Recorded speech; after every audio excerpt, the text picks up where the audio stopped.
Kwame. Yes, Brother Coco. Yeah, you owe us.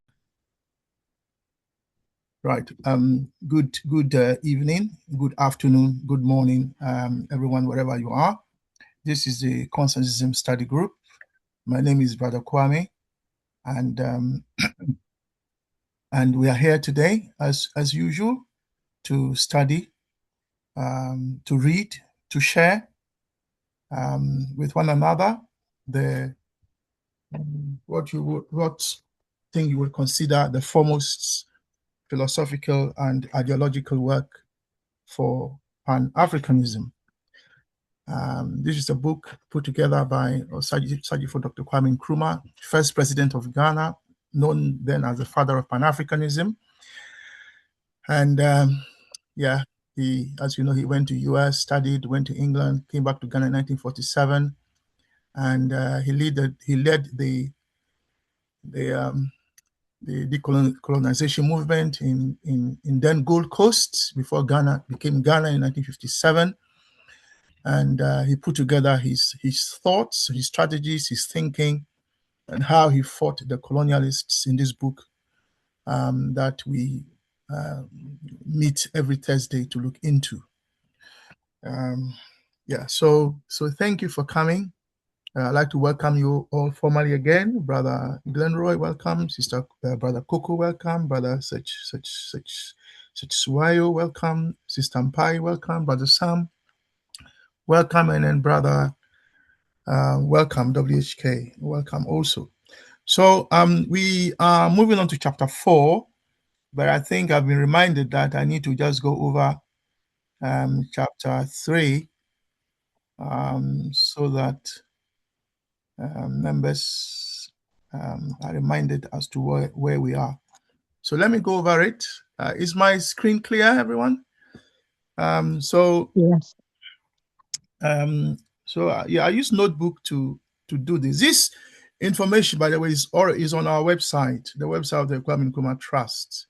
So if you want to, you can actually go there and see my summary of the book that I put there many years ago. So welcome. So according to according to the introduction of Consciencism, if you recall, there are 3 types of Africans. They are the liberals, the conservatives, and the radicals. The liberals basically have a problem with forming a concrete outlook on life. They kind of like to have an abstract outlook on African life, meaning that whatever they are thinking is Africa or African life is actually in abstract models, meaning that it's not related to the concrete existence of their people. Then we have the conservatives, who are very arrogant.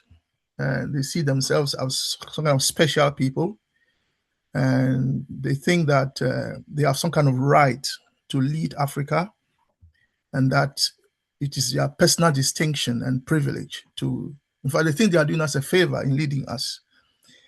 Then we have the radicals, who is a vast number of ordinary Africans, Nkrumah wrote at the time. And these Africans, Nkrumah said, included himself, and that they were animated by lively national consciousness. And the whole purpose of obtaining knowledge was that it can be used as an instrument of national emancipation and integrity. So for the conservative, it is so that you will know that he or she is very, very special and privileged, and that he looks down on you and you are down there. And so for them, education is like a privilege. They go to private schools, private universities, etc.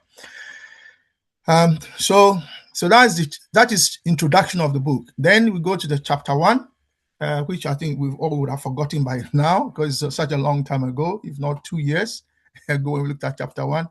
But essentially, chapter 1 basically says that our universe, if you look at the last line of the paragraph of chapter 1, it says that our universe is a natural universe. And the reason is that chapter 1 goes back and looks at the history of philosophy. And as you all know, philosophy started on our continent. It was very pervasive. And then when our continent, to be more specific, when ancient Egypt was taken over by the Romans initially, and then the Greeks, I think the Greeks came first, didn't they, before the Romans? So the Greeks basically inherited all our philosophy and our ideology, claim it was theirs. But anyway, the question is, philosophically, is what is our universe made of? And there are two broad schools that contest it. One group called philosophical idealists, who believe in idealism, they claim that universe is spirit and ideas. And then essentially the materialists say that the universe is matter. And so, but after going through the whole history of philosophy, the conclusion that Nkrumah came to is that our universe is a natural universe with objective laws, and that its primary nature is not spirit. And then you notice that even those who claim that spirit is primary use physical bodies to make that claim. So even though those saying that the universe is made of a spirit, even though they are saying that from physical bodies, it's as if they don't realize that they are speaking from a physical body. Now, it's very important that we understand that matter in the philosophical sense is not the physical, because people misunderstand. And when we say so there's a difference between philosophical materialism and to say something is materialistic. So when we talk about philosophy here, materialism in philosophy, we are referring to philosophical materialism and or philosophical idealism, if you like, not the way it's used by ordinary people or ordinary people use it. So according to science, there are 4 states of matter: solid, liquid, gas, and plasma. And solid, example of solid is earth, example of liquid is water, example of gas is air, example of plasma is fire. You will notice that you can see the earth, but you can't see air. I'm just drawing that your attention that materialism does not mean the physical. It means both. In materialism, means both that which you can see and that which you can't see. So if someone is in love with you, sometimes they may show you in what they do that they love you. That is matter.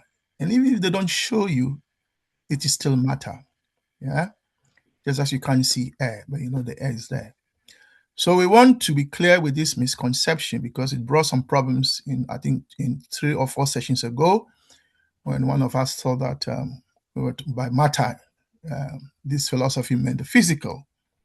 So matter also includes non-physical forces like energy and so on. In fact, brother General Raspala has said that to them as Rastafarians that that matter is energy, which is in line with what physical science says. So for us, that's for materialists, there is no such thing as supernatural, because you can't have anything that is outside nature, because the universe is one. So that is chapter 1, and then we went on to chapter 2. And the main thing about chapter 2, you recall, was that philosophy, that some groups of Africans were not really interested in, or philosophy as a whole has basically decided that it doesn't really care about how the world is being governed, what is happening. You hardly hear philosophers speaking to the situations in the world, even though there is genocide in parts of the world, even though there is war, even though there are illegal wars, even though presidents are being abducted. You never hear philosophers come out and make definitive statements, even just based on philosophical law. Nothing like that. They are just don't care, and that's what Nkrumah terms aristocratic unconcern. So the critique is that Western philosophers have disinherited themselves, affecting an aristocratic professional unconcern over social realities. But the mandate is for us to change the world. But if you want to change the world, it depends on how you see it. That means we need some conceptual tools to change the world. So the philosophical position of Nkrumah and others around him was that we do not subscribe to this Western, if you like, or philosophical aristocratic unconcern with real life, and that we think that we need to change the world. So to change the world, we came across three strands of the African social milieu that there are. The African continent, there's an Islamic tradition and there's a Euro-Christian tradition. And that somehow all these three types of Africans, if you like, belong to the, if you like, if we use our term, the indigenous nations of Africa, the organic and indigenous nations of Africa, have all these types of Africans in there. So we have to find a way to live in harmony. And from that was born philosophical consciencism. Now, at the heart of that, we know that there is a crisis of identity and the need for restitution. I have said in the past that another word for restitution is reparations. The obstacles we face are colonialism. At the time when Nkrumah was writing, was colonialism, now is neo-colonialism, imperialism, disunity, and lack of development. And this meant that we could not have social justice on the African continent. And so the goal was that we had to have a reconstitution, a restitution of Africa's traditional humanists and egalitarian principles of society, which means we must repair the fragmentation. You don't hear a lot about repairing Africa. When you hear about repairing Africa, it's usually in the diaspora. Africans themselves don't understand they have to be repaired. But Nkrumah made that very clear in terms of the crisis of identity and the need for reparations. So as part of chapter 3, you recall, we came across philosophical consciencism, which basically is the map for the new African. And so consciencism's position is that we cannot transform Africa on the basis of idealism, because idealism does not like equality. It likes hierarchy. And so Nkrumah came up with philosophical consciencism. Then that means that we have to understand as conscientists that we are not against spirituality. We're not against spirit. That is not our position, because the African position is that matter and spirit, if you like, are two sides of the same coin, if you like. And that spirituality is also important. And that matter and spirit are not enemies. They are just distinct semicircles, but are intertwined like railway lines. But that matter is primary in the sense that the fundamental building blocks of the universe are matter, solid, liquid, gas, etc., etc. So that is our position. So we are also not against religion. We don't accept those who argue that Africa's problem is religion. That is not our position. So we came to so basically it means we have for us we have material unity, and that's our philosophical basis, that there is only one material universe, that all humans come from the same origin, that there's only one human race, and because we all come from the same matter, it means we are all equal, has human equality. And if we are all equal, it means that we must have a just world. So you might argue that ultimately we are fighting for justice, or if you like, reparative justice or institutional justice, if you like. And by the way, we accept all the definitions that brothers and sisters gave the last time. All of them are valid. So the principle is that the common material origin is the basis for human equality. And if equality has its roots in matter, and if we're all to be equal, that means we must all be free. We can't have enslavement. We can't have people being used as beasts of burden, and so on and so forth. And it also means that natural forces must be harnessed for economic reconstruction, not oppression.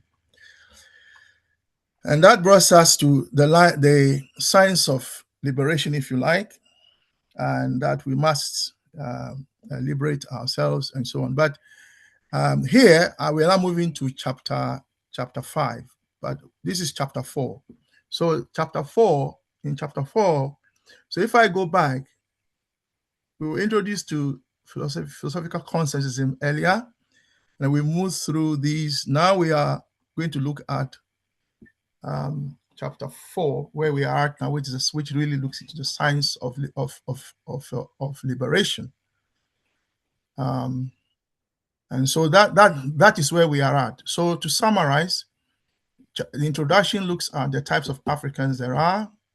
In short, the introduction, chapter 1, then looked at the question, so what is philosophy? If you look back into our past, what has philosophy been like? So that was chapter 1. Then chapter 2 looked at what is the relationship between that philosophy, which is our position, and society. What is the relationship? And then chapter 3 then says, well, okay, if we now know the relationship between philosophy and society, then if we know the relationship between philosophy and society, then what should our ideology be? And here the meaning is that ideology is the instrument of philosophy. So you can't have any instrument, social policy, of any kind. You can call it whatever you like: military, education, the media, agriculture, water, housing. All these policies, whatever policies, they have their roots in a philosophy. So chapter 3 then says, well, in that case, we should look at the relationship between society and philosophy, which we did. And we came to the end of that, I believe, last week. So chapter 4 is now saying that now what is our philosophy?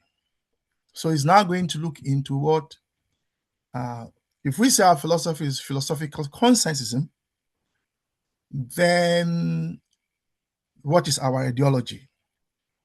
So that's what the title of the book is, Consciencism, the Philosophy and Ideology for Decolonization, with particular reference to the African Revolution. So the African Revolution itself is a transformation of Africa into a totally liberated, united, and developed continent. And so what is our philosophy?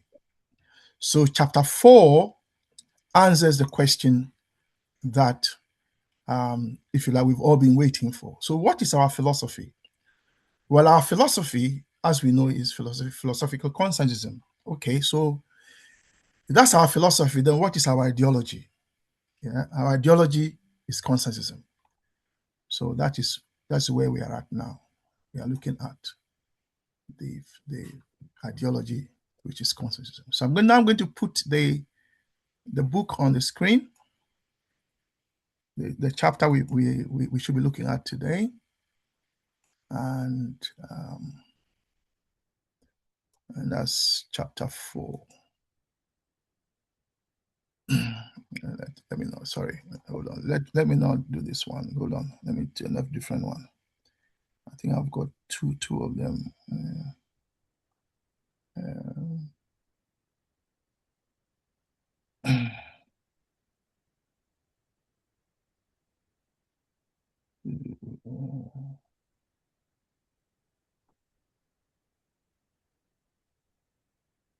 Sorry. Please give me a moment. I had it on the screen, but unfortunately it disappeared again. So just give me a moment.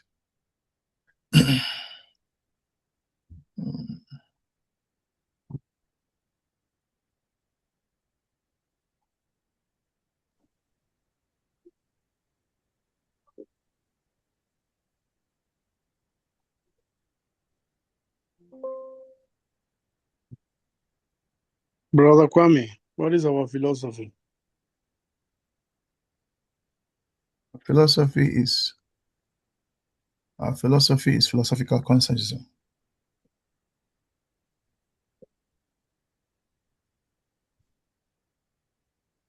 Our ideology is conscientism. I will say a few more words about that, because some people have said, and these are very top people, even in Ghana, who were Nkrumahs themselves. We're talking about people who part of the what we call the Institute of Pan-African Studies in Ghana, and this is what they have said. What they have said about the ideology of conscientism. What they have said. Yeah, sorry. So here we go. I hope you can all see that. So that's chapter 4. So chapter 4 says conscientism. So what is our ideology? So chapter 3 was society and ideology. So now what is your ideology? So that is where we are. Now there are those who believe that socialism is the ideology of conscientism. But I think we've read enough of this book to now realize what Nkrumah himself said, which is that socialism is a social political theory and practice. It's a theory about how you convert nature into the goods and services that you need to live as humans. That theory, there's a theory as to how that can be done. And that theory then becomes the basis for the practice. Practice meaning what people actually do as opposed to what they think. So socialism is one of those social political theories and practices. The other one is capitalism. And I know people do not understand some of these things very well. So you hear people saying that capitalism is an ideology, socialism is an ideology, but they are not. They are social political theories and practices. And socialism, its root is matter. It says that human beings are equal. So the theory will say that you can't exploit your brother or your sister. You can't exploit other human beings in order for you to make money. Now, its enemy, if you like, is capitalism, which says that actually it's very nice to steal from people. It's nice, it's very good to steal from people. It's good to kill them, take what they have. It's good not to care about people, etc., etc. They don't say that, but if you look at their practice over the centuries up to today, you can see that is what they believe. So socialism is not our ideology. Our ideology is consciencism. There are those also who argue that when Nkrumah was alive, and the CPP, that's the party, met. When they met, they talked about Nkrumahism. So they argue that Nkrumah's philosophy and ideology, if you like, is Nkrumahism. But when Nkrumah wrote this book, he did not call it Nkrumahism. He called it Consciencism. So we have no beef against anyone saying that they want to call it Nkrumahism. They call themselves Nkrumahists. That's okay. But the proper terminology that Nkrumah himself, by virtue of this book, is that it's consciencism. Please keep an eye on the waiting room. There are people there. I think you can let them in. I've made a few of you co-hosts. Yeah. So I was going to read, but I've talked so much that I don't want to read anymore. Somebody else can read. So someone can volunteer. But before that, can I ask Brother Koko if I've answered his question?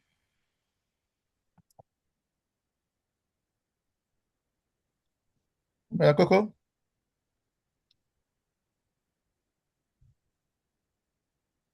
Brother Koko is not responding. Okay, so let's proceed. Yeah, thank you.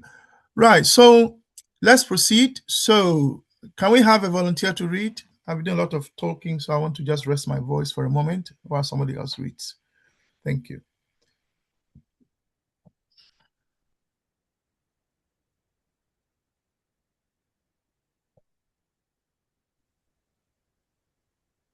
Any volunteers for the reading?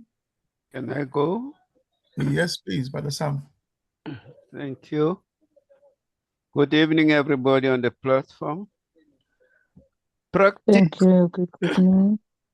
Practice without thought is blind, though without practice is empty. Thought without practice is empty. The segments of African society, which I specified in the last chapter, the traditional, the Western, and the Islamic coexist uneasily. The principles animating them are often in conflict with one another. I have, in illustration, tried to show how the principles which inform capitalism are in conflict with the socialist egalitarianism of the traditional African society. What is to be done then? I have stressed that the two other segments, in order to be rightly seen, must be accommodated only as experiences of the traditional African society.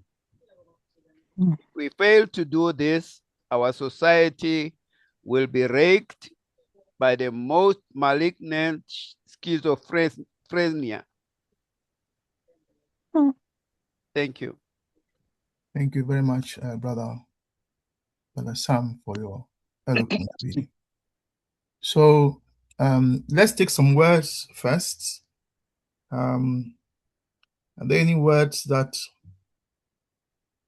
we would like to look into? I think there are a few. Yeah. Egalitarianism. What? Sorry? Egali, Which one? egalitarianism.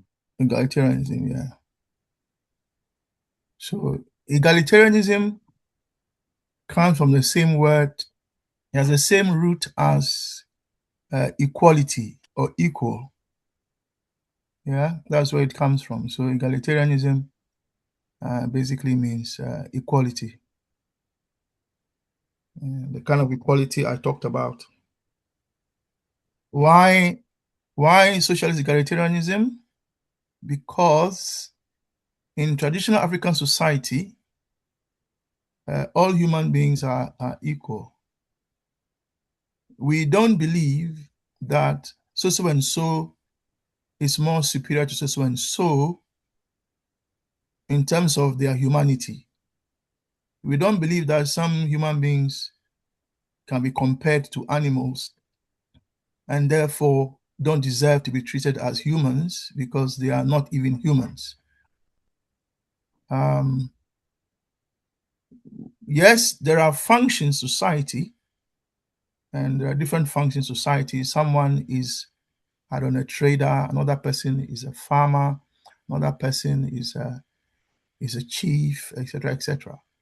But those roles are, when they are filled, we don't say that the farmer is inferior as a human being to the chief. We don't say that because the chief is one of us. Yeah, we either elected the chief or we've agreed that the chieftaincy should come from that family. That is why. But it's not because the person who is the chief now is more of a human being than the rest of us. So traditional African society has always been egalitarian. So that's what that is saying. I hope that helps. Anybody else can add to that, please? Thank you.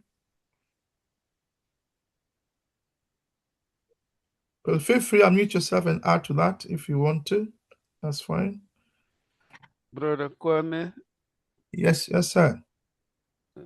the two last words, malignant, schizophrenia, can we explain them? Yeah, so I'm just putting that in my dictionary, so I get a precise dictionary meaning. So the word malignant itself is something that is harmful, isn't it? That means it's harmful. It's bad.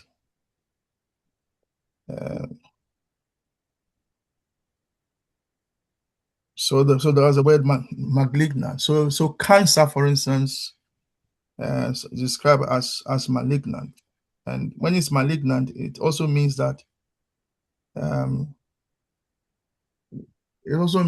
it's basically has some kind of long term. It has some that's going on kind of long term. It's there, and it just reproduces itself like cancer. The cells reproduce themselves. It's very harmful. And a degree of aggression. Very, very, yes. It's very, very, very, very aggressive. Very aggressive in the sense that the cells just reproduce. They just self-reproduce very fast, and they attack the body. They attack all the cells in the body, everywhere, and it's just so malignant. Schizophrenia is a state of a state of mind. It's a disease. Well, is it a disease? It's a diagnosis where kind of split personality. So you have a split. You have a split personality. You don't really know who you are. In one moment you are you are this, another moment you are that. So you have, if you like, a Jekyll and Hyde. A Jekyll and Hyde. One time you are Jekyll, you're a nice person. Then another moment you are a very bad person. So you express different your personality. It's a Sorry? It's a mental state that affects your personality. That's right. So yeah. It makes your personality inconsistent. Very inconsistent. And in layman's term, we want to equate it to craziness, madness, when you are in that specific state of unwellness, when you are not aware of yourself.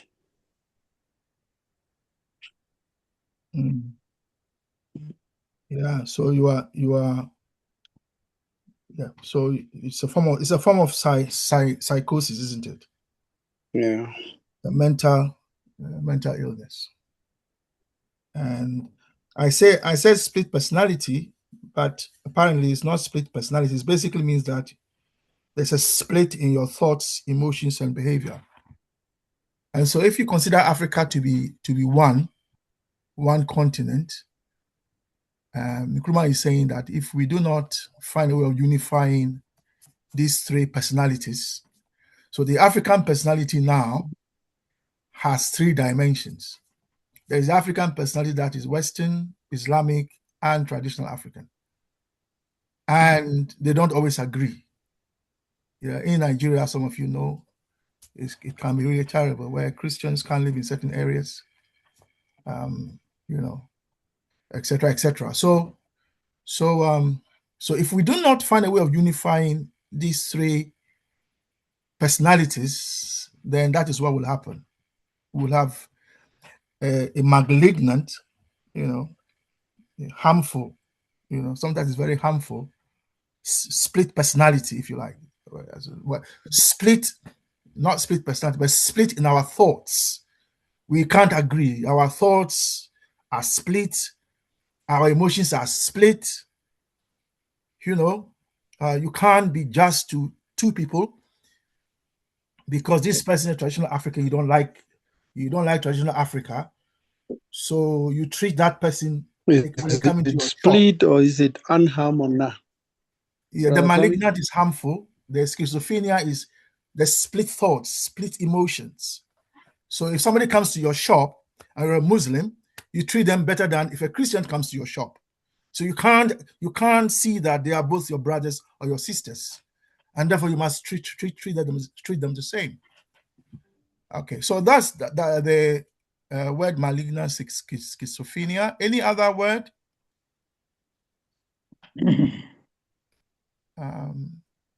We want to look at? Okay, if not, then anybody else wants to add anything to meaning of words, please feel free to speak. So then we can move on to sharing our thoughts. Split and not in harmony.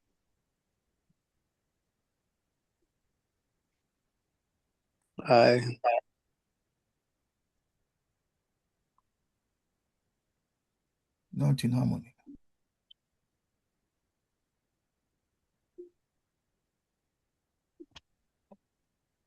So is that a word you want us to look at? No. I split in this sense is like, yes, it does say, but to me it doesn't sit very well. Sorry, what doesn't sit well? Yeah, the word split, the use of the word split itself in this regard. Yes, I understand, but I would have wanted to look for another word that would describe that split and bordering more towards not being in harmony. Okay. I don't know if I'm making sense. You're making sense. So key features of schizophrenia include psychosis, which is loss of contact with reality, like hearing voices, delusions, delusions like fixed false beliefs, disorganized thinking, incoherent speech, you like illogical jumps between topics. Then negative symptoms include the lack of emotion. You don't show emotions. You lack motivation, evolution. You withdraw. And then cognitive impairment, in the sense that you can't remember. You can't remember things. You have trouble with your memory, your attention, your decision making. So if you like, malignant schizophrenia is a severe treatment resistance and progressively worsening case of schizophrenia that leads to profound and unrelenting disability, unlike the forms that might improve or have episodes of remission. So if that's a word you like, brother, welcome, that's okay. So if you prefer that word. Yeah. Okay, thank you. Yeah. So I think at the end of the day, Nkrumah is saying that we'll be a sick continent if we don't solve these problems. I mean, that's, for me, is the meaning I'm understanding this. But let's hear from you. So let's start with Brother Welcome. Since you're already speaking, you can start for us. Thank you.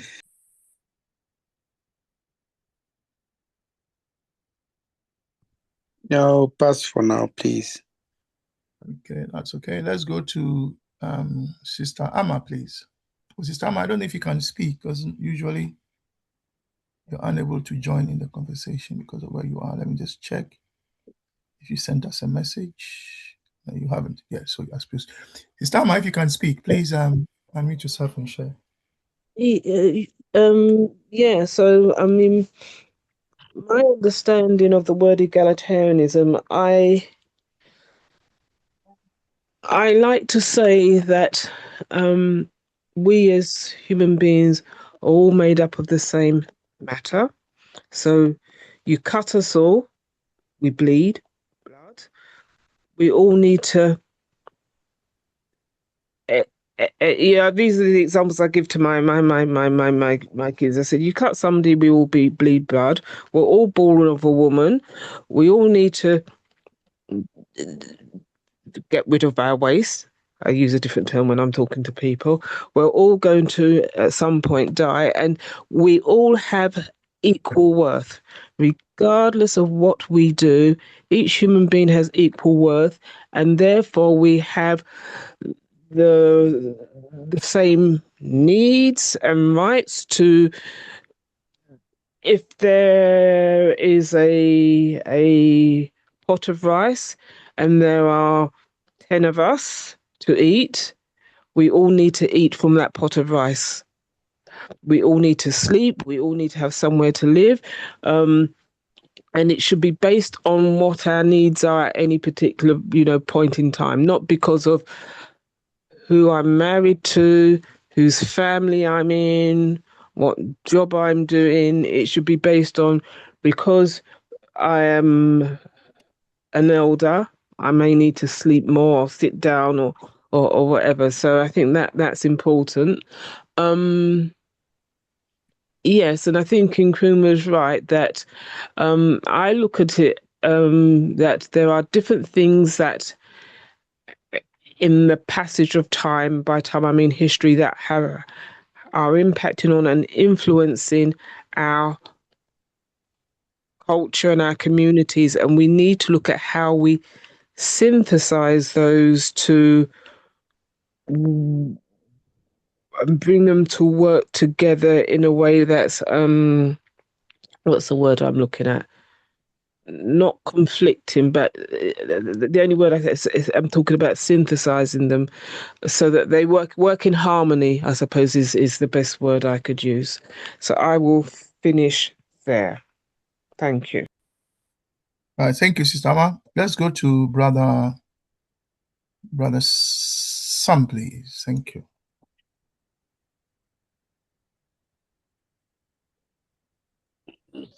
Thank you, Brother Kwame. Members, I read here, I think the most crucial aspect for me is the opening line. Practice without thought is blind, and thought without practice is empty. And I think this is critical and very important. From what we have learned in the past, which according to Kwame Nkrumah was theory of what we are all about. For us to be able to change that world that we have come to know, there must be practice of what we have learned.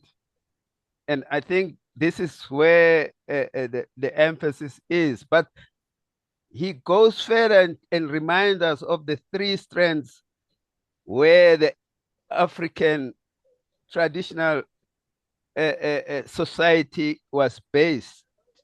To be that strand, we must go back to. I think for me, this is also fundamental. To say whatever happened in Africa, the approach of colonialism from Europe and Arabic influences have disrupted our development and our society. And as Africans, from the theories that he has given us, that we need to have this ideology based on consciencism that he is talking about, and with the aim of going to that equality that we say we are all human beings, we are equal.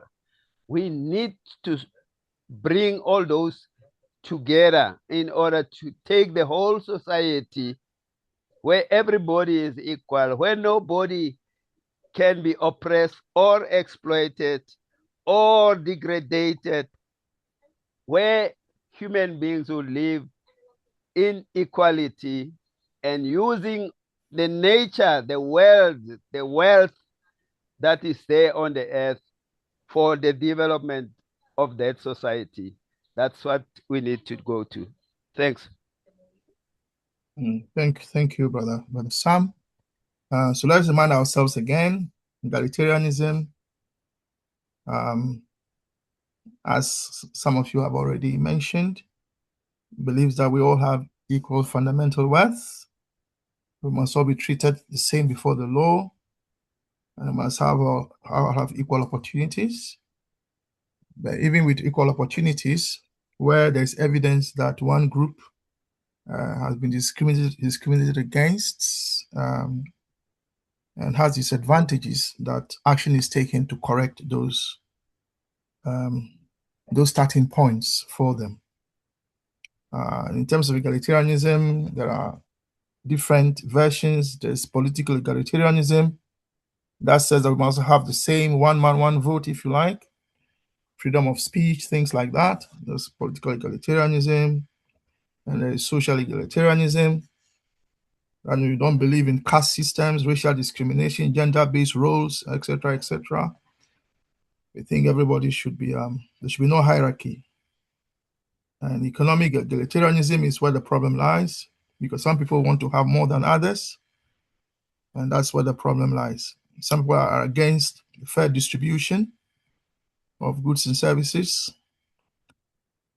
So that's where, and then, yeah, so those are some of the aspects of egalitarianism. Egalitarianism doesn't mean that we must all be the same. It doesn't mean we must all wear the same shoe size, you know. It doesn't mean, as Mr. Amma has explained, that when we have one pot of food with 10 of us, that means we all necessarily will have an equal share of the food. If there's a child amongst us, we might decide that that child should have more of the food than we, the grown-ups. You know, so that's a decision we make. So let's bear that in mind, etc., etc. Okay, thank you. Let's now hear from a sister, this time Sister Tapua, please. Thank you. Sister Tapua is not here. I thought I saw her. So let's go, Sister Portia, please. Sister Portia? I don't know what time it is. I've been busy with my aunt preparing for some travel. So please pardon me if I am late. I believe I am. So my apologies for being tardy. And I want to go, as usual, my initial thinking and then a practical example.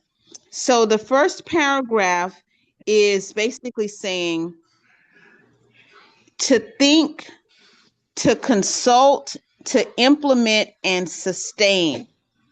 And then the second sentence is saying that indigenous African principles and also Christianity viewpoints and Islamic viewpoints, they conflict. The third sentence is saying that the tiers of capitalism also conflict with all the three viewpoints that I've just mentioned. And then the second paragraph goes, well, you know, what's next? The second sentence, so that first sentence of the second paragraph says, what's next? And then the second sentence is saying, well, look at Islam and Christianity only as experiences. The third sentence after that says that if it cautions that if it's not looked into terms of a part of the indigenous African ways of experiences, what can happen is it's going to be chaos for our communities. So I want to give a practical example, and it's something that I'm personally experiencing. So I have been transparent about that I have been estranged from my family. And I think in the racial capitalist system and systems, even though someone could argue in indigenous Africa or Africa currently, it's very strange for someone to say, you know, I'm estranged from my family. Though I think with the intrusion of racial capitalism, I think it's occurring more and more. You can see that with children who are unhoused, persons who live on the street, persons who have mental illnesses. It's rising in Africa. Though still, of course, in Africa community, there is that sense of family because that's how it always was. So the very concept of me being estranged from my family is quite un-African. And so why I bring this up is that when I look at how Islam and Christianity and traditional beliefs, what I am coming into my own, and I'm thankful for my family because just being with them and talking out what I felt and the shame of how I felt that I was a failure, I see that traditionalness is coming out. And now I have family members who I don't have any family members who are of the Christianity faith, but even in their Christianity faith, there's a very sense of that communalism. And I think that is what, if we don't hold on to, and that's why I always say it's not always about economic wealth. You know, how much does a person make? If we lose our essence of communalism, I think it goes to that last sentence in the second paragraph. I'll yield there. Thank you. Thank you, Sister Portia. Yes, your apologies have been accepted. That's fine. Let's now hear from a brother Pigeon, please. Greetings, everyone. Hope you can hear me. Yes, we can, brother. Yeah, this paragraph is, to me, is very interesting because Nkrumah says practice without thought is blind. But thought without practice is empty. What is the difference between what is empty and what is blind? Because then, if Nkrumah used the word blind, it means maybe that practice without thought is visionless. When we say somebody's blind, is either we say that somebody has no, whether the so-called vision in terms of looking at something. So if you just go on the ground and practice, whether you want to do anything, like I believe most of the Pan-African saying sometimes is that, oh, we have the ideas, so why don't you just go and implement? We know where Africa want to be. Yeah, we know it's like this and this, so let's just go. Why don't you just do 1, 2, 3? And that's what Nkrumah is cautioning on, that if you do that, you are visionless. You're blind. But if we think again and just think, and you don't put it to practice, then it remains a thinking. It's empty, which means it has no fruit. It has nothing in it. It's just an empty hole. But now look at it, because Nkrumah, in fact, to me, I see that that sentence as a warning. And it's a warning to us, as I've said, those who want to say we just have to act for the action's sake, so let's just act. It's a warning that in our process of that practice, we must think either clearly, or we must be very clear on the ideological map. Where would we want to go? We must be very clear guided by ideology. If we don't do that, then there's a possibility that we can be manipulated with the neo-colonial forces. And they may fight hard, but we will not know where we are going. If we don't think, we'll just be acting. Now, if you look at the element of thought without practice, it's empty again. It's a critique, actually. It's a critique for those who just have to have the ideas to change the living condition, all those things they want to do. It's good ideas, but if they don't put it into practice, will it help the continent? And I think to us, the Pan-African, then it's like, we must really think deeply on how do we want to take the continent forward. Knowing that we want one continent, we want one whatever, yes, but do we really know how we want to do it? Because even today, as I know some of us, and that's why we as CSG, we are not in competition with Pan-African organization. In fact, what we are giving is that ideological and philosophical clarity to those of us who are in the process of the struggle for the unification. Because if that ideological map will be missing, then we'll be going directionless. We'll be blind in the process. Those who have colonized and understood the process of neocolonialism have their guiding ideology or their theory, as Brother Kwame said. And the theory is very clear. Exploitation. That is the principle of the theory. Exploitation. Now, if we are going like the confusion we had last time here, if we are going to say that you're going to unify, liberate, develop Africa, with the same exploitation theory that some of us call themselves to be in that, like we say we want to unite the continent in capitalist format or whatever, liberate, that's the blindness Nkrumah is talking about. So that's CSG, and I think to all Pan-African members who are here sometimes, we are sitting here at least to offer that direction, that support, that roadmap to any Pan-African movement organizations that are in the process of this unification, liberation, and development of Africa, because that clarity is very important. Now, Nkrumah bring back now the three, we call the tripartite African soul.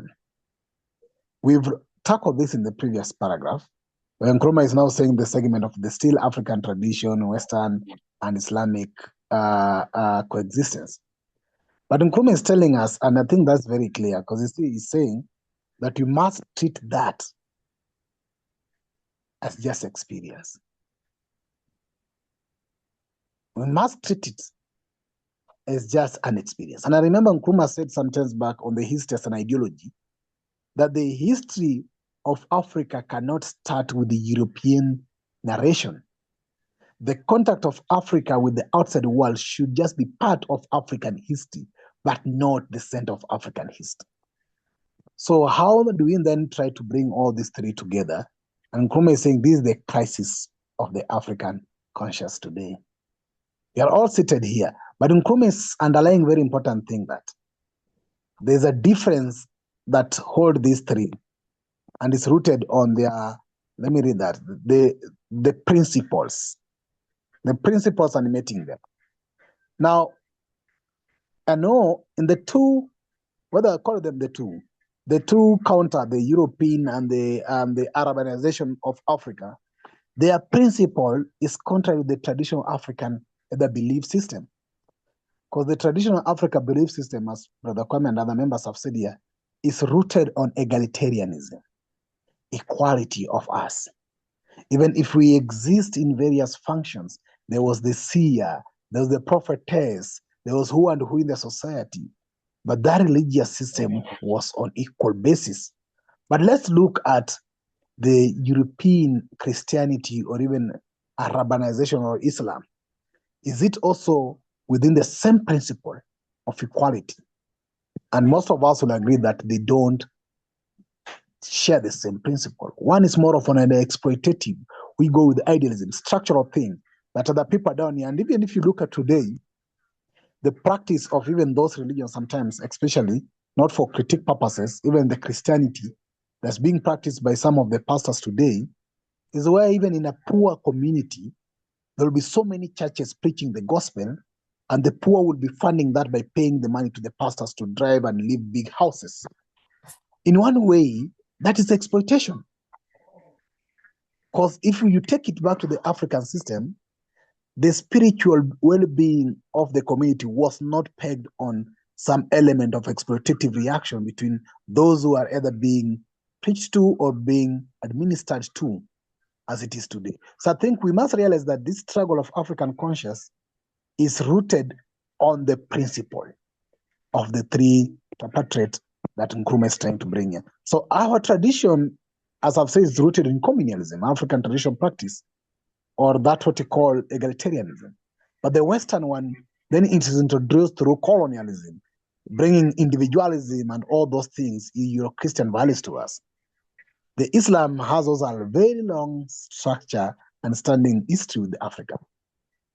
So even if you're going to actually harmonize this, we must understand that conflict, which is the spirit personality, that make the unification of Africa a bit difficult. In the last part, Nkrumah is also trying to remind us, almost second last, that I have in illustration tried to show how the principle which inform capitalism are in conflict with the socialist egalitarian of the traditional African society. I think that's very clear when you looked at those two forces extensively. As Nkrumah says, it's very alien to the African society. But Nkrumah is now suggesting, and I think this should be very clear, Nkrumah is not suggesting that we should go back to what somebody want to call either primitive or whatever. Nor should we surrender to Western capitalism. Instead, Nkrumah is proposing here consciencism is the intellectual tool to be used to acknowledge all these three segments. And I like what Brother Kwame said, that consciencism is not socialism. It's what Nkrumah proposed to us, because it is the only tool that can help us then acknowledge all these three segments that can exist in harmony. It can also help us purge the negative elements in the colonial exploitation, and it can also help us probably to synthesize that positive element into a new unified African personality. So in short, this passage is like how we can move forward as a continent, and that's what I'd like to say. Thank you. Back to you, Brother Kwame. Yeah, thank you very much. Yeah, so I think both brothers, Pigeon and Brother Sam, have drawn attention to the importance of that first sentence.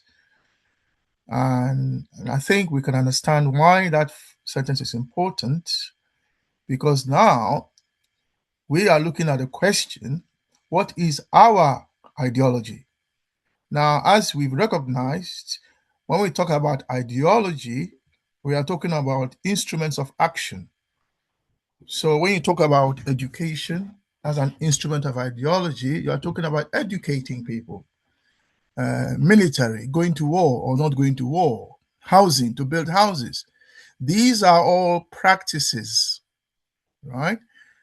And so it should be clear to us that Nkrumah is calling upon us to engage in practice. Now, practice without thought is blind. So thought, or the right thinking, if you like, is like a candle, isn't it? When you light it, it brings light to a dark space. You put on the light. Without the light on, you can't see because you then walk in the darkness. But when you put the light on, as long as your physical eye can see, you can see with your physical eyes. Even if you are blind, physically challenged in terms of physical sight, it doesn't stop you from having the light, being enlightened. So the thought here is enlightenment. And we don't agree that the elites are the only enlightened ones. So the elites are the enlightened members of the society. But I think when we look around us, we can see that the so-called enlightened brothers and sisters amongst us who are leading our societies are not really enlightened, going by what they do and say and so on. So enlightenment is very important. And I think Consciencism is, if you like, about enlightenment, bringing light. Yeah. So you can't just have a light and then sit and do nothing. On the other hand, as Brother Pigeon has said, you can't just keep just doing things without thinking about where you are going. If you go into a vehicle to drive, surely you should know where you are going. You can't just be driving unless you are driving with no specific destination in mind. So I think all the sisters have now spoken. So I'll go to Brother. The sister who joined us. I think she's left. Right. Okay, let's go to Brother Welcome, who has his hand up. I think Brother Welcome is ready to share, I believe. Yeah. Yeah. Thanks, Brother Kwame. And thanks to the previous speakers. The last sentence, let me say the last paragraph, has got a question. What is to be done then? And then the last sentence say, if we fail to do this, our society will be wrecked by the most malignant schizophrenia. What is this? That if we don't do it, our continent will be wrecked by the most malignant schizophrenia.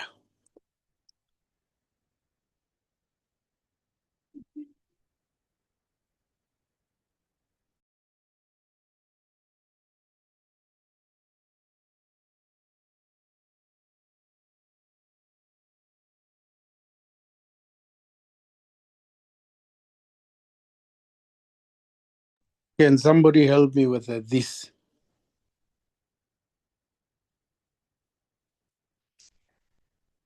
Because to liberate, to unite, and to develop Africa, where we are now, have we decoded or uncoded or dissected the process that has brought us here? The people who have colonized Africa, who has divided us, who have drawn borders for us, by the time they were doing this, they have put aside their souls and their civility. That's why they could kill anything that is in front of them, even a toddler. So now for us to achieve and attain liberation, unity, and development, what is to be done? Will the same formula not be the most appropriate? Or will a new formula be appropriate? I sometimes ask things that I doubt whether I understand them myself. Let me stop there. Thank you. Yeah, thank you, brother. Brother, welcome. Yeah. So so there are Muslims. I was myself invited to Nkrumahism at the time. They call it Nkrumahism. I was invited by a Muslim brother who's passed away now, called Al-Hajj Ibrahima, a Ghanaian Muslim. So he's the one that invited me into Nkrumahism, as they would call it at the time. And he was a member of the Young Pioneers. And those of you who know the history of the CPP's actions in Ghana in terms of youth. Yeah, so there was a Young Pioneers, and he was a member.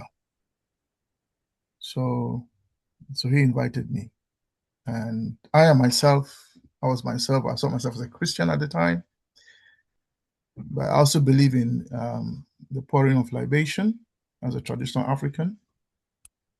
So when I go to the village and my elders want to pour libation, I join in. I'm saying that at the end of the day, we have to find a way to unite ourselves. And we can all be whatever we like. You can be a Muslim, Christian, traditionalist, no religion, atheist, whatever you believe in, that is your private belief. When it comes to the social space or the communal space, there has to be equality. Yeah, there has to be equality in the social space, and the state must itself not get involved in religion. Yeah, so everyone can practice their religion, but when we want to build a state, we must build a state that is protective of all of us. And that's what the CPP did in Ghana. And that is why the experience that I'm sharing with you happened. That will not happen in other countries. So Nkrumah didn't just say this, he lived it. He showed it by experience. If you are a Luo, yeah, you will not be an MP in a Luo area in another CP. You will be an MP in a non-Luo area. Yeah, that is how the CPP worked. Right? It's all changed now. Yeah, but Nkrumah was actually practicing this unification at the level of even parliament, in terms of making laws, etc., etc. So let's hear from brother Ras Kofi Asante, please. Sister Ida has, Sister Portia has her hand up, and brother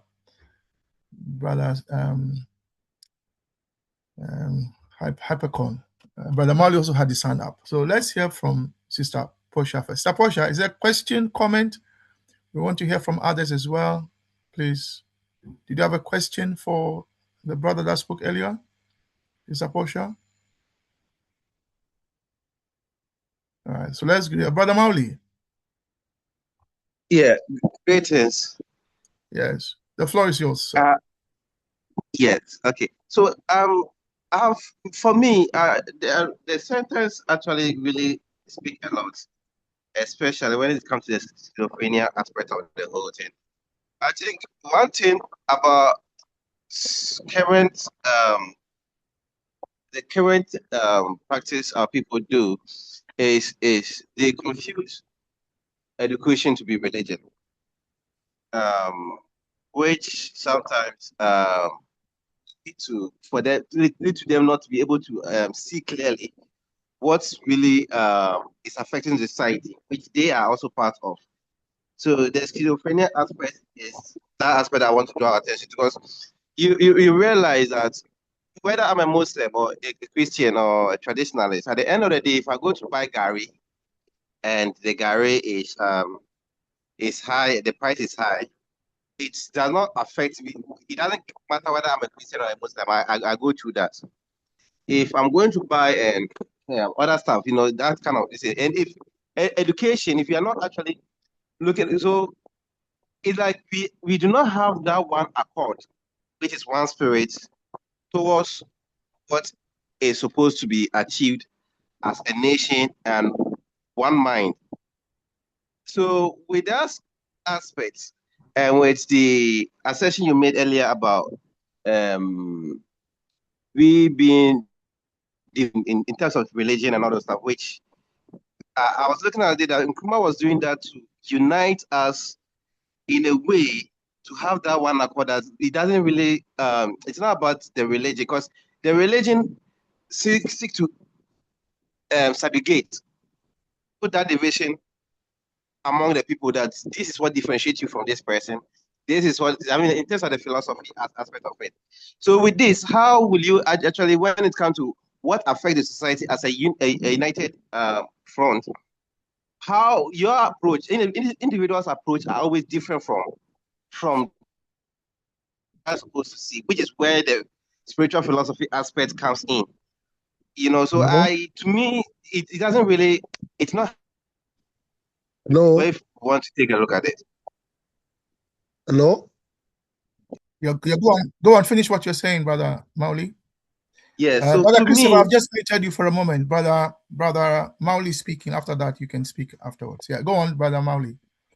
Yeah, so to me, I'm seeing it that aspect of it, which is our spiritual identity, is what we really need to look at, the fundamental aspect of it, that, okay, this is what we represent.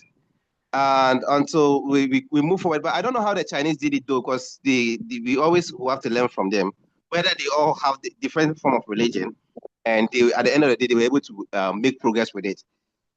So that is the comment, actually. Well, the CCP doesn't believe in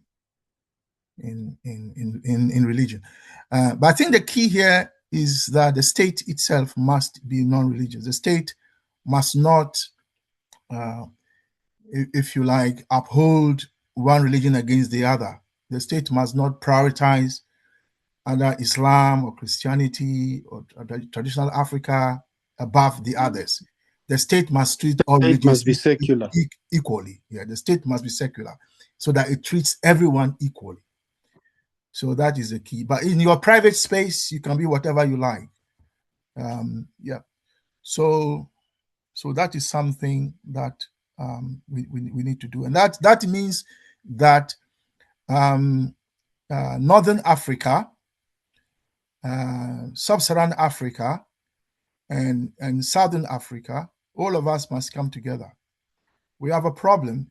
There are those who disagree vehemently with Nkrumah marrying Fathia from Egypt. That Nkrumah shouldn't have married a Muslim woman because Muslims are this, Muslims are that, Muslims enslaved us, Muslims don't respect Africans. Try traveling through Egypt, the way they will treat you. I have never traveled through Egypt before, so I don't know. But those who have traveled through Islamic countries continue to say that they are treated disrespectfully. In Libya, when Gaddafi fell, and some of those who came, the mercenaries who came, I don't know their religion, but in Libya, we're told there were slave markets, etc., etc. So the fact that Muslims enslaved us before the Christians is evidence that even the Muslim faith itself did not respect or did not accept the equality of all human beings, etc., etc. Now, be that as it may, there are those who say that we should forget about North Africa, that the lands beyond the Sahara are lost to us. We shouldn't worry about those. The unification of Africa should just be Sub-Saharan Africa to Southern Africa. There are those who believe that. In fact, Museveni says that Gaddafi sent an army to fight him over Idi Amin, because Idi Amin was a Muslim, as I understand it. So he sent soldiers, and I think Museveni never forgave him for that, etc., etc. So at the end of the day, I think we have to find a way to live together. Yeah. So so let's hear from brother Christopher, who was trying to speak earlier. Brother Christopher, what you were going to say, please share your thinking. Oh, Ras. Sorry about that, Ras. Let Ras speak before you, Christopher. Ras, please come in.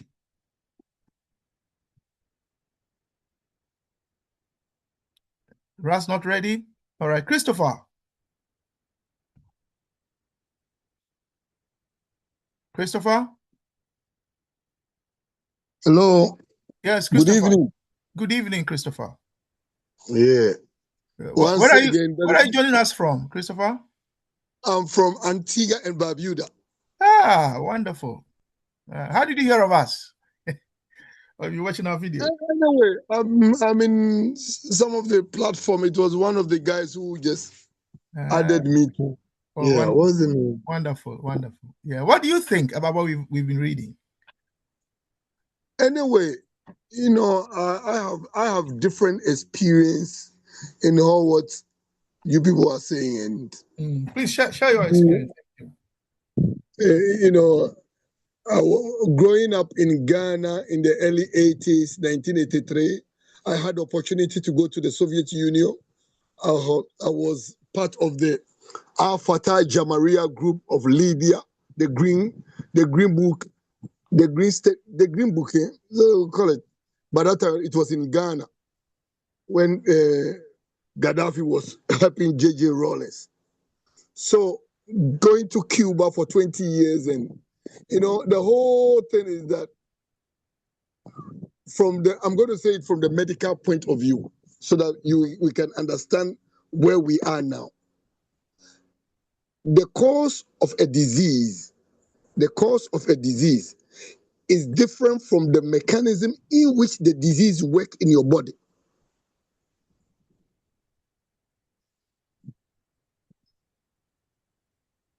Am I clear? Yeah, carry on. I'm saying the cause of a disease, whatever disease you have, the cause of it is different from the mechanism in which the disease works in your body or affects your body. So let's take Africa, where we are now. And you said you have never been to some of these Arabian countries who they don't even classify themselves as Africans. When we talk of Libya, Egypt, Morocco, and when you understand the problem, why the African Union or the African unity has delayed, is because of the Arab League. Because Kwame Nkrumah's point of view from the Egyptian president point of view were very different. And that is why Kwame Nkrumah did a political marriage by marrying Fatima from Egypt.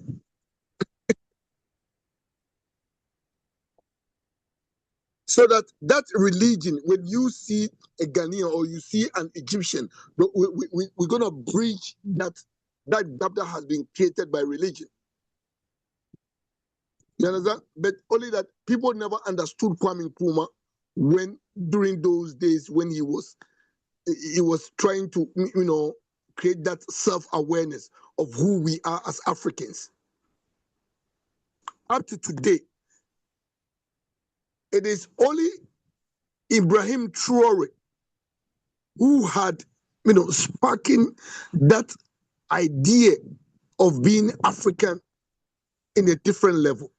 Sometimes we question ourselves. Look at our educational system. Look at our religion. Look at our culture. And sometimes the worst decision comes to those educated Africans. Those educated Africans, sometimes the same education that we receive from France, England, wherever you receive. I studied in Cuba. But the Cuban government never taught us all the secret about development. They gave us a little bit of it. So now it depends on you and your environment, because every environment has its beliefs, perception, culture, and you have to readapt what you learned to But sometimes people, most of the scholars who go to school, they want to adapt that academic life into African system. And one thing is that if the self-awareness, who are we as Africans? What is the importance of being an African? And what are the value? What can you do to the life of other African nation so that you can impact positively in the life of that African nation or your brother or your family or whoever? If we are not able to do that, it will be very difficult for us to sustain or even to imitate what China has done. Chinese have different types of languages and religion, but they make sure that the national agenda is never ever deviated.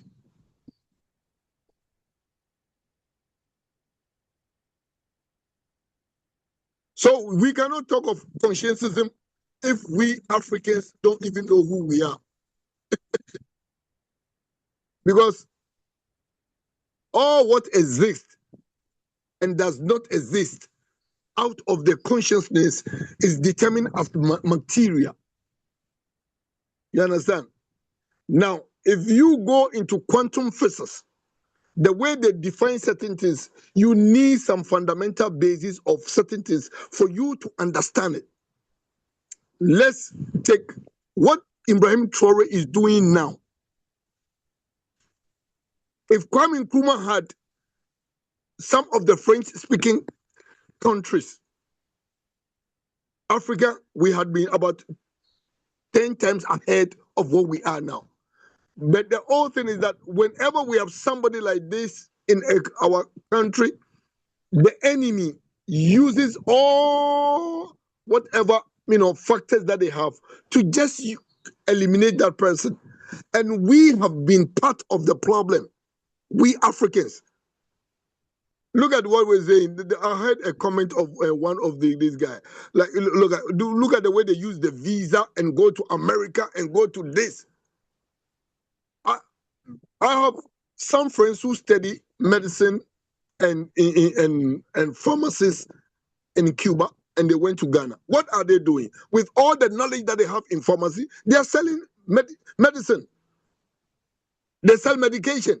So meaning all the laboratory work you do, how can you cure an African who does not eat McDonald's, but eat fufu and ampesier or amala with diabetes? How do you reverse it? If you don't even understand what is insulin sensitivity in terms of the traditional food that you eat. So sometimes when you listen to those of our leaders who have studied, who have the PhD, if the PhDs and the doctorate and whatever could solve problems of Africa, Africa will be like heaven. But we are made to believe that when you go to school, sometimes I don't even know when I hear Ibrahim Traore speaking, it gives me the emotion. I feel so proud like an African. It is now that Mama is also getting into that thing. So if whatever you people we're doing now on this platform, it is going to pave the way for the future of Africa. Trust me. I congratulate the group a lot, and it's just a contribution that I want to make in terms of the efforts that we are making on this platform. But what I'm saying is that the cause of a disease is different from the mechanism in which the disease works. And the cause of Africans' problem, the mechanism that it is in place is a Western mechanism, both in our religion, in our education, in our culture. We don't have nothing of our own. For instance, if somebody is dancing a boot dance, where do you dance boot dance? In South Africa, if somebody is dancing Adowa or Agbaja, you identify. We don't have that sense of belonging in terms of whatever we do. We have borrowed everything. That is why they say we don't have religion, we don't have culture. We are even Christians, and we don't even understand the Christianity because we have been told and we read the Bible, and yet our spiritual understanding of the Bible in itself is very, look at what is happening now with Israel and Iran and those, the Persian lands. And those are the same people in the Bible that we look up to. And they make you understand that your religion is very inferior and it doesn't mean anything. Over here in the Caribbean, most of the Caribbeans want to come back home. But some of the times, the images that they show on the TVs and it's now maybe the internet has changed everything. So they have a different perception. So if we understand the mechanism in which our backwardness in Africa is working, we can, we can at least do something about it. Let me give a very critical example. So because I like illustrating things so that there will be a very clear understanding.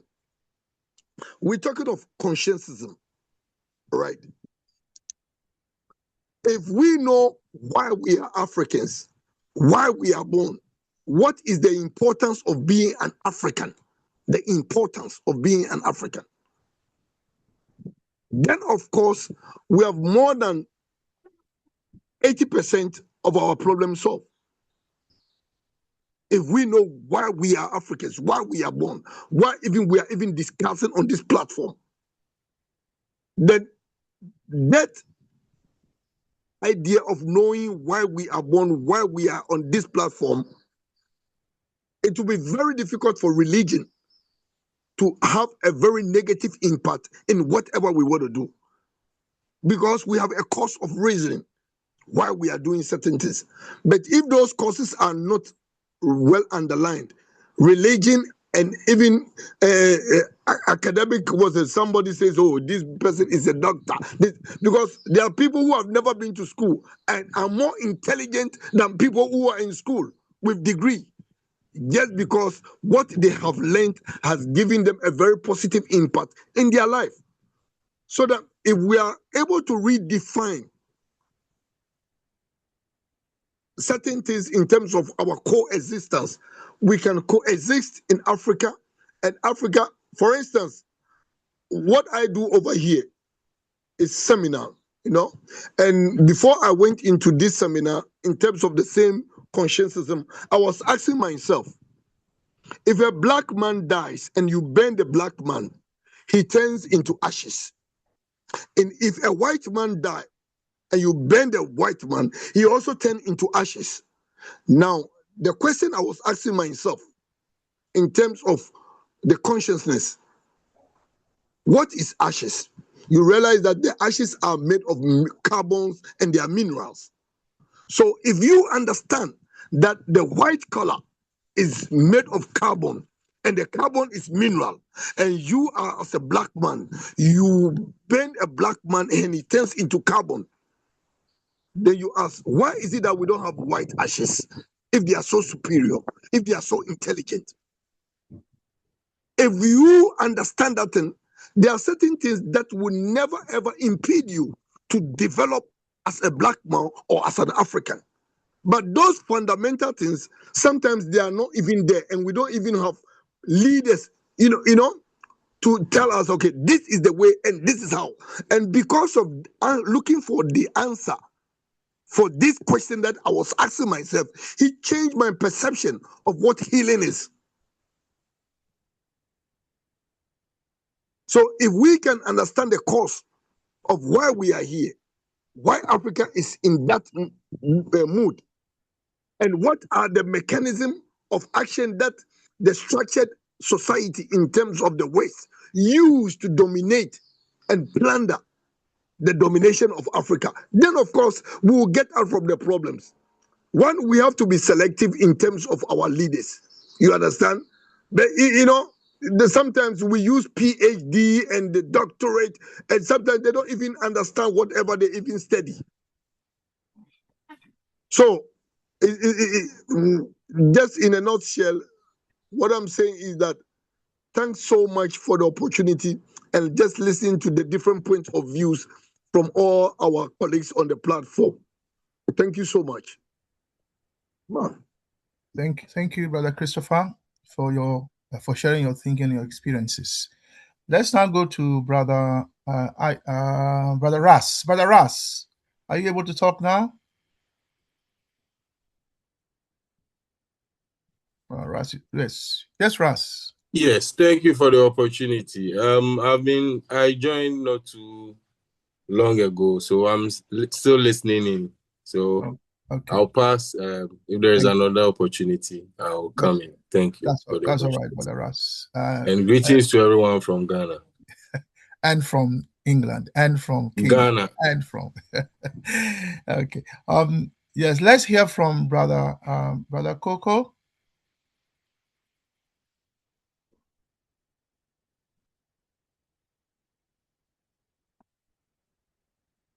Brother Coco.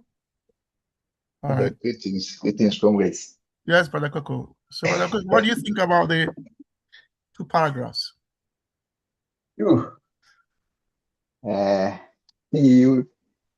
I'm coming last when everybody has spoken.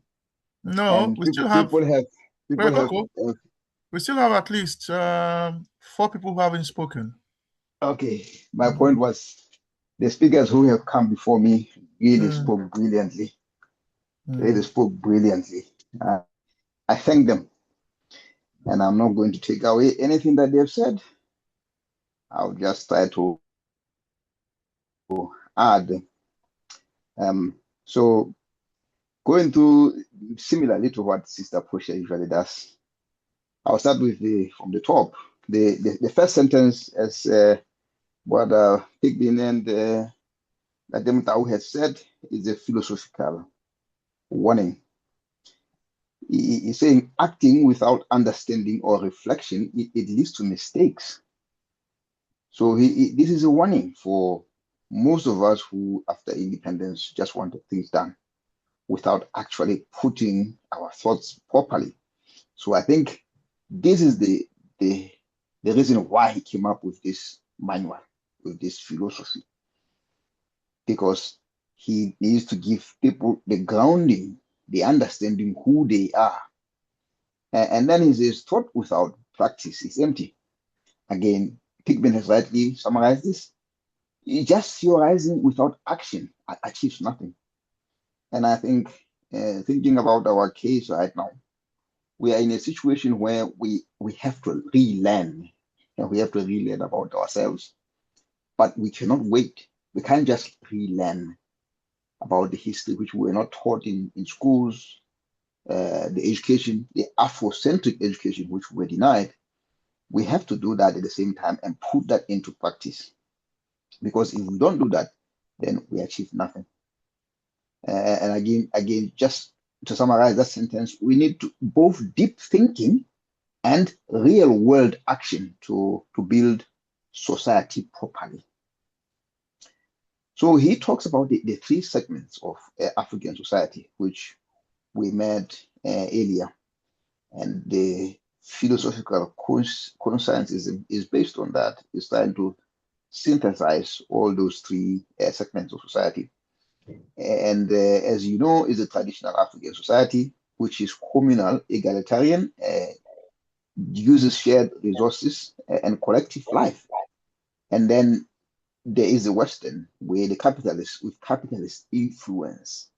This has individualism about itself, competition, and private ownership. And the third one, we know, is the Islamic influence, which has a different religious, moral, and social structures from Islam. They don't blend smoothly. They all clash. That is the fact. But what he is saying here is start from the African thinking. Use African thinking. And if we go back to what we read earlier, we will remember he said, most of us Africans, we think our history started when we met the colonizer. He says, no, do not do that. Think as an African and start from the point where an African thinks. Blend all of this with the humanist and African way of thinking. So that egalitarianism, pick what is important in all of those and blend them properly in order to make a society cohesive. So the key conflict here is the capitalism from the West that we all know, which promotes inequality and private accumulation. This is what most of chapter 3 was about. And it clashes with the traditional African values that emphasize equality and communal sharing. But we need to ensure that the society is not being pulled in opposite directions because of those. I think this is where the problem comes in. If we allow all of those to pull us in opposite directions, then we lose that identity. We lose ourselves. Hence, we have that malignant schizophrenia, which he talked about. And what is it to be done to resolve this? How do we resolve this then? His answer is the Western and Islamic elements, they should be treated as experiences, just experiences within the African framework, within the African traditional framework. And what does this mean? He's trying to say, don't let capitalism or Islamic structures dominate or define the society. Instead, absorb them selectively. Be selective on what you absorb, guided by the African communal values. And I like what my brother from Antigua and Barbuda said. He says, there are education systems from around the world, but you have to pick only what's relevant to the African setting, African environment, African materials. What is it that is applicable to Africa? Pick that, not everything.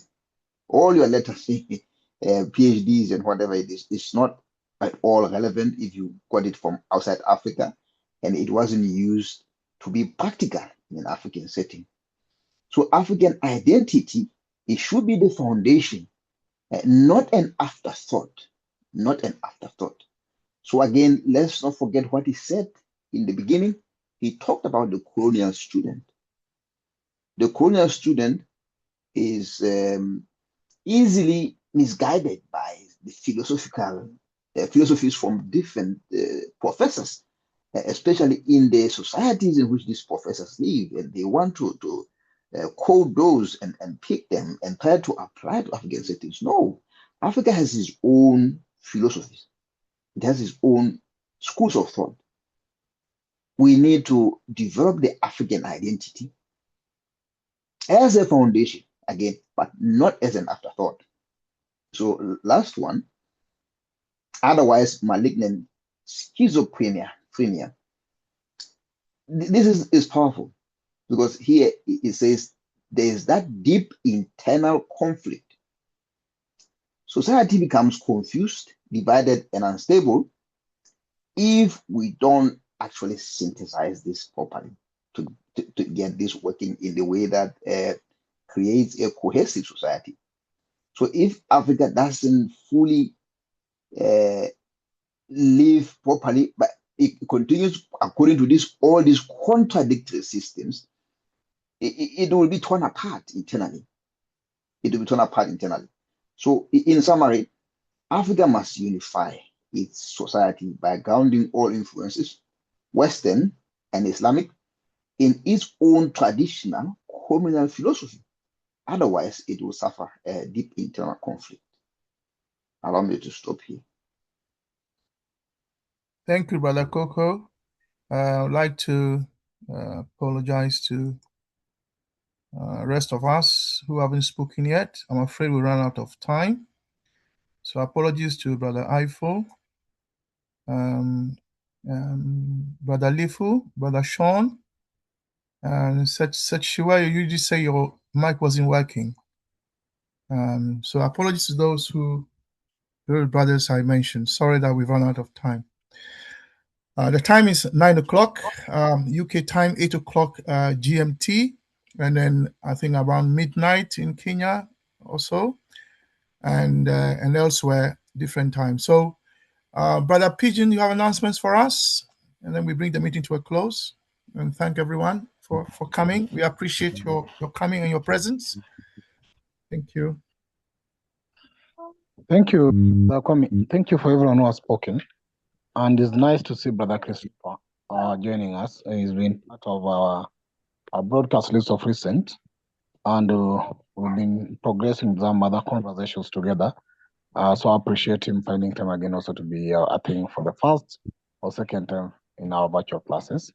As the rest of us, we apologize for the delay in terms of you getting the opportunity, as Brother Kwame said.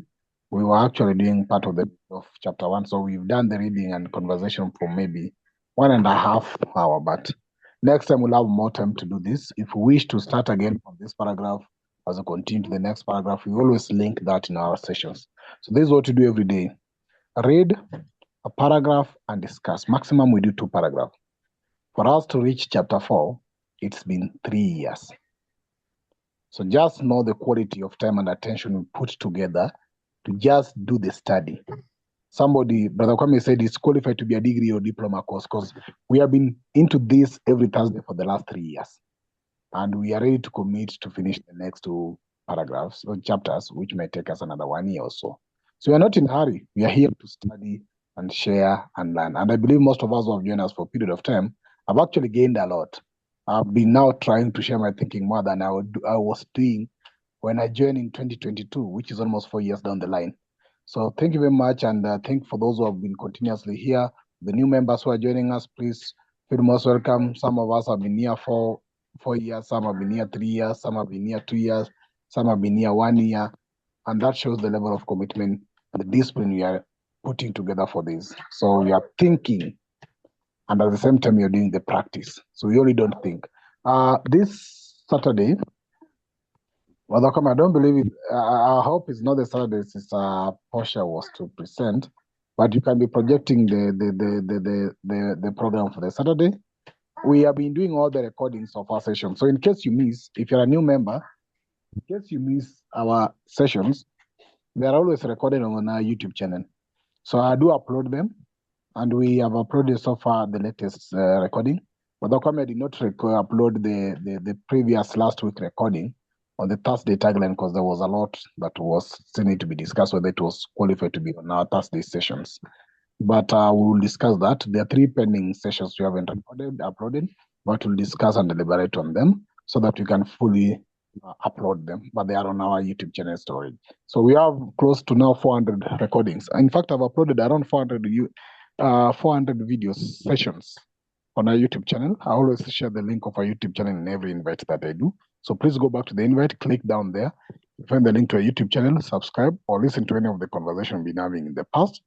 And we have reached so many people, brother. The last time I checked, I think we were almost 200,000 people who have actually viewed our sessions. We are moving to more than that.